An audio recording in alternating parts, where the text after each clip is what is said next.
Sveiki, aš išmaniųjų ekspertas Karolis. Kviečiu kartu pasižiūrėti, kuo įdomus Sony Xperia Z3.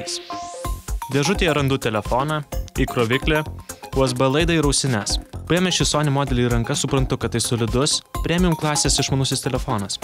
Jis pakankamai didelis, todėl visų pirma pagalvoju, kurioje kišenėje būtų patogiausia nešiotis. Man patinka aptakios šiuolaikiškos telefono formos, tačiau kartais atrodo, kad jis gali išslysti iš rankos. Ant nugarėlės dėja lieka pirštų antspaudai. Todėl, jei norite švariai atrodančio telefono, siūlau tiesiog išsirinkti kokį dėkliuką. Telefono jungimo, garso nustatymo ir kameros mygtukai yra dešinėje, o čia įsideda SIM ir microSD atminties kortelės. Ausinės jungiamos telefono viršuje, kairėje pusėje microUSB jungtis. O ši jungtis nudžiugins žaidimų mėgėjus. Ji leidžia prijungti telefoną prie vienos populiariausių pasaulyje žaidimų konsolės PlayStation 4 valdymo pultelio. Visos jungtis yra sandariai paslėptos. Gali pasirodyti, kaskart nepatogu tos dangtelius atidarinėti. Tačiau neskubėkime daryti išvadų. Tai yra dėl to, kad jis nebijo vandens ir yra atsparus dulkėms.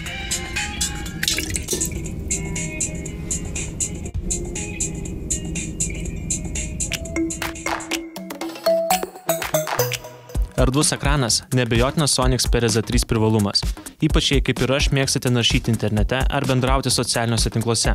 Be to, tai vienas ryškiausių ekranų esančių rinkoje, taigi šiuo išmaniuoju patogu naudotis net ryškioje saulės šviesoje. Telefono bateriją galiu drąsiai pagirti. Aktyviai naudojantis telefonu, tik antros dienos pavakarę reikės prisiminti energijos taupimo režimą. Vidutiniškai naudojantis bateriją tarnaus 3-4 dienas. Išmaniajam su tokiu dideliu ekranu tai puikus pasiekimas. Beje, baterija integruota į korpusą, taigi prireikus jos negalėsite pakeisti.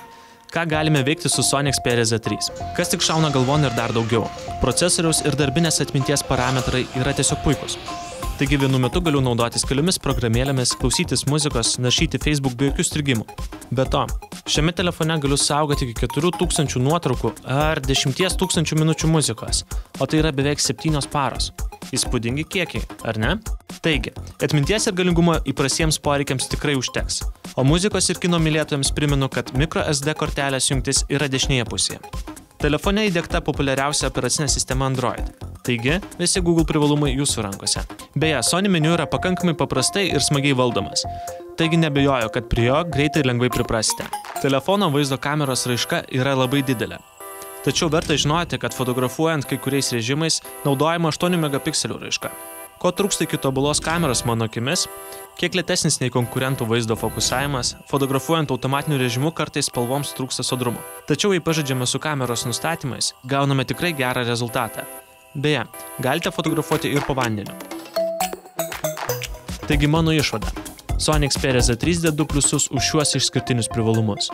Didelį ryškų ekraną, talpią bateriją ir atsparumą vandeniui. Tai premium klasės telefonas, kuriam drąsiai galima skirti labai aukštą balą.